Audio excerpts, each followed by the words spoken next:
Assalamualaikum warahmatullahi wabarakatuh. Yang terhormat Bapak Abdul Aziz, SPC MPC Psikolog, selaku dosen mata kuliah Kode Etik Psikologi, serta teman-teman sekalian yang saya banggakan. Perkenalkan, nama saya Firdausa Nuzulia, selaku moderator kelompok 3 Rombel 4 di kelompok Kode Etik Psikologi. Sebelum melanjutkan ke video berikutnya, izinkan saya sebagai selaku moderator untuk memperkenalkan anggota di kelompok 3. Yang pertama ada Novanda Krisedi Yudhistira, kedua Muhammad Yasar Aryasena, ketiga Syifa Nuring Tias, keempat saya Firdausa Nuzulia, kelima Wilda Angelik Nabasa Manurung, keenam Kirana Selsiana Iriadi, dan yang terakhir Dian Nugraheni Ayuning Tias. Pada video ini, kami dari kelompok 3 ingin menjelaskan mengenai penerapan aplikasi pasal 51 sampai 55 Kode Etik Psikologi. Saya Dian Nugraheni Ayuning Tias akan menjelaskan tentang penjelasan singkat atau debriefing. 1.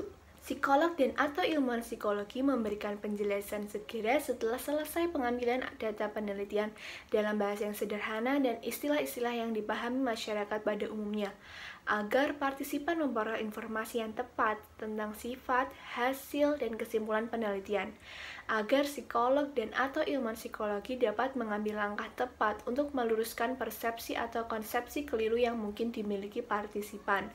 2. Psikolog dan atau ilmuwan psikologi mengambil langkah-langkah yang tepat untuk mengurangi resiko atau bahaya jika nilai-nilai ilmiah dan kemanusiaan menuntut penundaan atau penahanan informasi tersebut. Yang ketiga yaitu debriefing dalam penelitian dapat ditiadakan jika pada saat awal penelitian telah dilakukan penjelasan tentang sifat, hasil, dan kesimpulan penelitian, agar psikolog dan atau ilmuwan psikologi dapat mengambil langkah tepat untuk meluruskan persepsi atau konsepsi keliru yang mungkin dimiliki partisipan. 4. Jika psikolog dan atau ilmuwan psikologi menemukan bahwa prosedur penelitian telah mencelakai partisipan, psikolog dan atau ilmuwan psikologi mengambil langkah tepat untuk meminimalkan bahaya. Contoh pelanggaran Kode Etik Psikologi pasal 51 yaitu pada tahun 1966, David Reimer melakukan prosedur sunat ketika usianya 8 bulan. Namun, terjadi kesalahan yang mengakibatkan hampir sebagian penisnya hancur karena alat potong yang digunakan. Kemudian, orang tuanya membawa ke rumah sakit dan bertemu seorang psikolog bernama Dr. John Money yang dianggap ahli tentang perkembangan seksual. Beliau mengeluarkan keputusan yang kontroversial namun dengan penjelasan yang singkat. Orang tua David menerima saran Dr. Money, yaitu mengubah jenis kelamin David menjadi perempuan dan mengubah namanya menjadi Brenda. Dr. Money sedang menjadikan David sebagai subjek penelitiannya yang ingin membuktikan bahwa pola asuh yang menentukan identitas gender seseorang, bukan faktor alami. Penelitian yang dilakukan tanpa persetujuan orang tua David dan David itu sendiri dianggap berhasil karena semua prosedur fisik berhasil dilakukan oleh dokter dan perilaku David atau Brenda dilaporkan menjadi lebih feminim. Namun, ketika umur 13 tahun, dia ingin mengubah kembali jenis kelaminnya menjadi laki-laki. Sementara, Dr. Money tetap menolak untuk mengungkap identitas asli Brenda.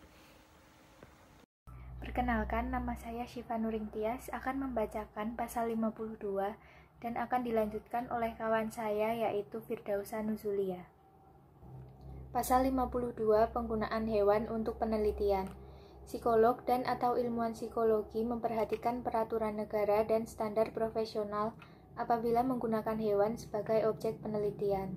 Standar profesional yang dimaksud diantaranya bekerja sama atau berkonsultasi dengan ahli yang kompeten. Hal-hal yang harus diperhatikan adalah ayat 1. Psikolog dan atau ilmuwan psikologi yang melakukan penelitian dengan hewan harus terlatih dan dapat memperlakukan hewan tersebut dengan baik, mengikuti prosedur yang berlaku, bertanggung jawab untuk memastikan kenyamanan, kesehatan, dan perlakuan yang berperi kemanusiaan terhadap hewan tersebut. Psikolog dan atau ilmuwan psikologi yang sedang melakukan penelitian dengan hewan perlu memastikan bahwa semua orang yang terlibat dalam penelitiannya telah menerima petunjuk mengenai metode penelitian, perawatan, dan penanganan hewan yang digunakan sebatas keperluan penelitian dan sesuai perannya. Prosedur yang jelas diperlukan sebagai panduan untuk menangani seberapa jauh hewan boleh disakiti dan terhindar dari perlakuan semena-mena. Ayat 2, psikolog dan atau ilmuwan psikologi dapat menggunakan prosedur yang menyebabkan rasa sakit, stres, dan penderitaan pada hewan hanya jika prosedur alternatif tidak memungkinkan dan tujuannya dibenarkan secara ilmiah atau oleh nilai-nilai pendidikan dan terapan. Ayat 3, apabila dalam penelitian diperlakukan pembedahan, psikolog dan atau ilmuwan psikologi menjalankan prosedur bedah dengan pembiusan yang memadai dan mengikuti teknik-teknik untuk mencegah infeksi dan meminimalkan rasa sakit selama dan setelah pembedahan. Pada pasal 52 ayat 4 berbunyi, apabila nyawa hewan perlu diakhiri, psikolog dan atau ilmuwan psikologi melaksanakannya dengan segera, dengan usaha untuk meminimalkan rasa sakit dan sesuai dengan prosedur yang dapat diterima.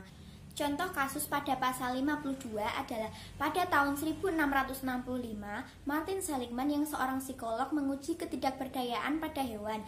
Caranya adalah dengan meletakkan seekor anjing dalam kotak yang dipisahkan oleh sekat.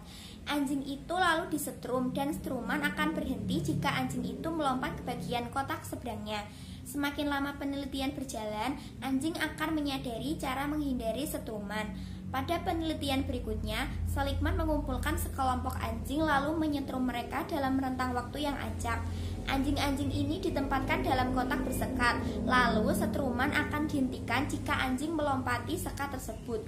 Walaupun setruman dapat dihentikan dengan melompat, tetapi anjing-anjing ini tidak mencobanya. Mereka hanya gemetar dan meringkuk ketakutan, yang menunjukkan adanya kepasrahan dan rasa tidak berdaya. Assalamualaikum warahmatullahi wabarakatuh. Saya Firdausa Nuzulia dengan NIM 1511421172. Berikutnya adalah pasal 53 tentang pelaporan dan publikasi hasil penelitian.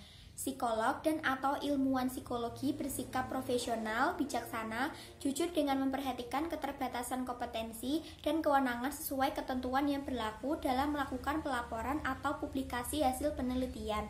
Hal tersebut dimaksudkan untuk menghindari kekeliruan penafsiran serta menyesatkan masyarakat pengguna jasa layanan psikologi. Hal-hal yang harus diperhatikan adalah ayat 1. Psikolog dan atau ilmuwan psikologi tidak merekayasa data atau melakukan langkah-langkah lain yang tidak bertanggung jawab, misal terkait pengelabuhan, plagiarisme, dan lain-lain. Ayat 2. Psikolog dan atau ilmuwan psikologi jika menemukan kesalahan yang signifikan pada data yang dipublikasikan, mereka mengambil langkah untuk mengoreksi kesalahan tersebut dalam sebuah pembetulan atau correction, penarikan kembali atau retraction, catatan kesalahan tulis atau cetak atau erratum, dan atau alat publikasi lain yang tepat. Ayat 3. Psikolog dan atau ilmuwan psikologi tidak menerbitkan atau mempublikasikan dalam bentuk original dari data yang pernah dipublikasikan sebelumnya. Ketentuan ini tidak termasuk data yang dipublikasi ulang jika disertai dengan penjelasan yang memadai. Contoh kasus dari pasal 53 adalah Dietrich Stapel yang saat ini adalah mantan guru besar psikologi sosial, menyusun data-data dan penelitian palsu yang diterbitkan dalam puluhan artikel di majalah ilmu pengetahuan. Guru besar psikologi Universitas Vanderburg dinonaktifkan setelah ia terbukti menggunakan data palsu untuk publikasi ilmiahnya. Hasil penyelidikan menunjukkan Stapel yang juga mengajar di Universitas Groningen dan Universitas van Amsterdam ternyata mempublikasi 30 tulisan di majalah ilmiah dengan data-data palsu. Penyelidikan juga dilakukan terhadap 130 artikel lainnya di majalah ilmiah dan 24 tulisan di buku ilmiah. Stapel antara lain terkenal di dunia sehubungan penelitiannya yang menyimpulkan bahwa orang yang mengkonsumsi daging akan menjadi lebih agresif. Selain itu, ia juga menerbitkan artikel dalam majalah pengetahuan sains soal eksperimen yang menyatakan orang cenderung melakukan tindak diskriminasi jika berada dalam lingkungan yang banyak sampahnya. Kejadian ini berlangsung selama bertahun-tahun dan ia melakukan eksperimen ini juga selama bertahun-tahun. Stapel mempersiapkan penelitian bersama seorang asisten lainnya dengan sangat cermat dan akhirnya membawa daftar pertanyaan seperti pengakuannya ke sekolah-sekolah. Beberapa pekan sesudahnya, ia mempresentasikan penelitiannya itu di hadapan karyawannya. Jika ada seorang yang menanyakan daftar pertanyaan itu, maka Stapel akan mengaku tidak memilikinya lagi karena tidak bisa menyimpan semuanya. Tetapi penipuan Stapel tidak hanya mengenai hasil penelitian saja. Stapel dengan kekuasaan yang dimilikinya mengintimidasi peneliti-peneliti muda yang jika ada seseorang yang terus bertanya-tanya, maka ia mengatakan, "Saya punya hak untuk dipercaya." Penipuan ini bisa berlangsung begitu lama karena kerja Stapel yang rapih, manipulatif, dan penyalahgunaan kekuasaan. Dalam kasus tersebut, Stapel dengan jelas melanggar etika pelaporan dan publikasi hasil penelitian dengan melakukan tindakan rekayasa dan yang ada pada akhirnya menyesatkan pandangan masyarakat pengguna jasa psikologi. Perkenalkan, nama saya Syifa Nuring Tias akan membacakan pasal 54 dan pengaplikasiannya di bidang psikologi. Pasal 54 berbagi data untuk kepentingan profesional. Ayat 1, psikolog dan atau ilmuwan psikologi tidak menyembunyikan data yang mendasari kesimpulannya setelah hasil penelitian diterbitkan.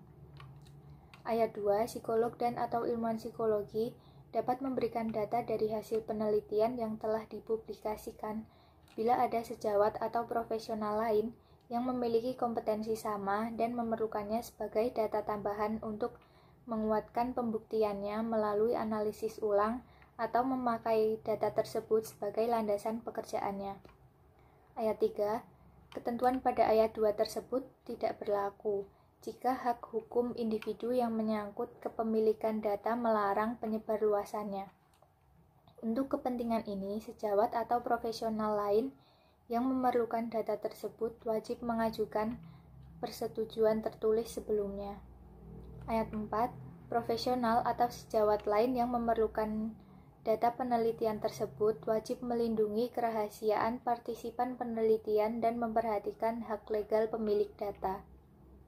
Ayat 5, psikolog dan atau ilmuwan psikologi dapat meminta sejawat atau profesional lain yang memerlukan data tersebut untuk ikut bertanggung jawab atas biaya terkait dengan penyediaan informasi. Contoh kasusnya, seorang psikolog atau ilmuwan psikologi dapat memberikan hasil penelitiannya apabila ada rekan sejawat yang memerlukan hasil penelitian tersebut untuk kepentingan pekerjaannya, tetapi tidak boleh memberikan data-data partisipan yang terlibat dalam penelitian tersebut.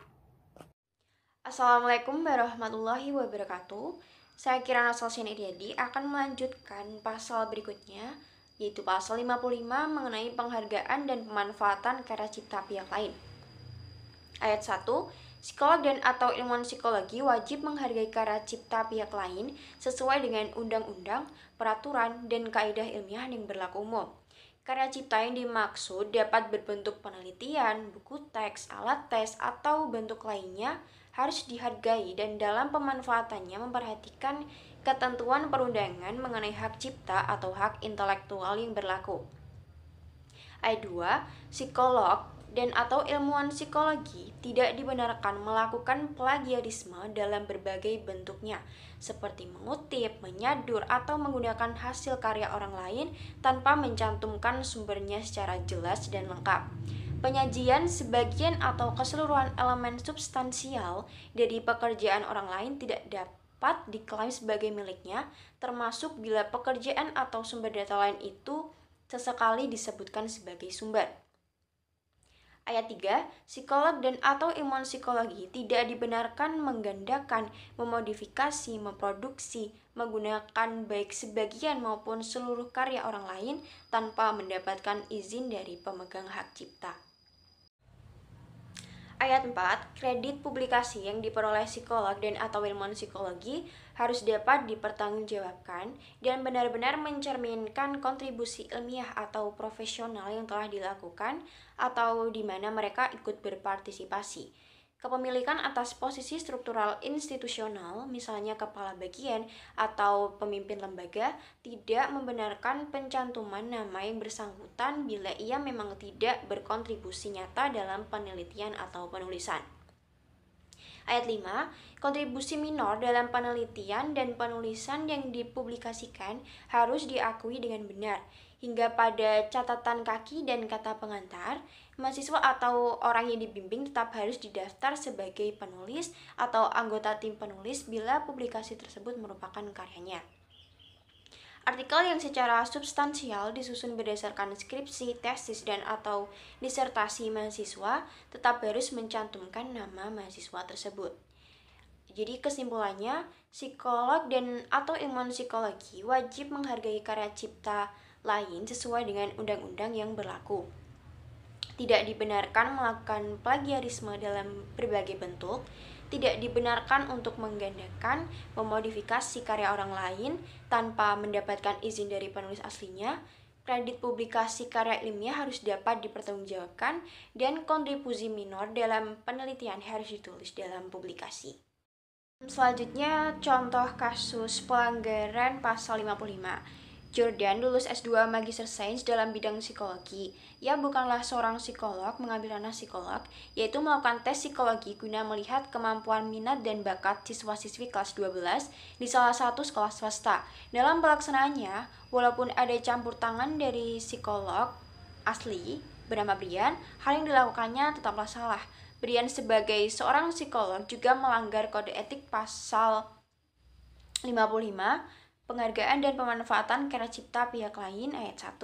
Brian melanggar pasal tersebut karena dalam pemanfaatan alat tes psikologi, Brian tidak memperhatikan ketentuan perundangan mengenai hak cipta atau hak intelektual yang berlaku dalam kode etik psikologi.